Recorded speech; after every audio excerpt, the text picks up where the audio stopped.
every developer has opted to pay Montreal instead of building affordable housing under the new bylaw. The bylaw is the bylaw for a diverse metropolis, and it forces developers to include social, family, and in some places affordable housing units to any new projects larger than 4,843 square feet. The plan was that it would introduce 600 new social housing units per year. Now, if the developers fail to build affordable housing, they must pay a fine, hand over land, buildings, or individual units for the city to turn into affordable housing. And as you guessed, the developers have opted to pay the city instead of building with social, family, and affordable housing included in their projects. There have been a whopping 150 new projects by private developers, creating a total of 7,100 housing units since the bylaw came into effect in 2021. Of those 7,000 plus housing units, only 550 are big enough to be considered family housing. If you keep reading, you can see that the city has amassed a whopping $24.5 million from fines for not including social, family, affordable housing. However, this money is not enough to build even a single social housing project, as you can read below. So the article goes on to explore and I think iterate that after a really bad July 1st moving day where a lot of people didn't have anywhere to move into, it hasn't really worked. So, as this article kind of says, there's a few reasons for why it hasn't worked.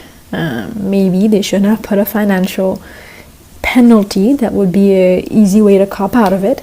But there's two things I want to talk about. One is permits, and two is cost per door. This article from 2020, it's 3 years ago now, but I don't think that things have changed much. It talks about how Canada is very, very slow at giving out permits to build.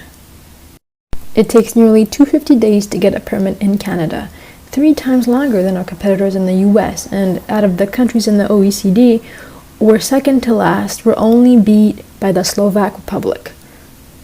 So what the article ends up saying is that it's a very dysfunctional system that doesn't allow us to build housing at the rate that we need it.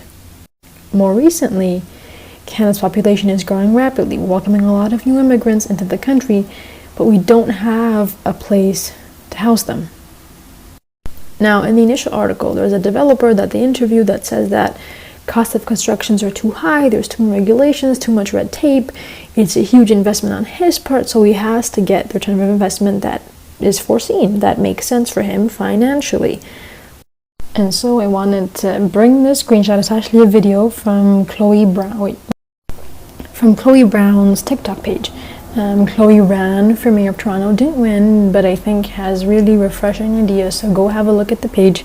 And in this video, Chloe says that, so I want to bring down the cost of building housing to $60,000 per door. I think it nails the issue right in the head where construction costs are way too high.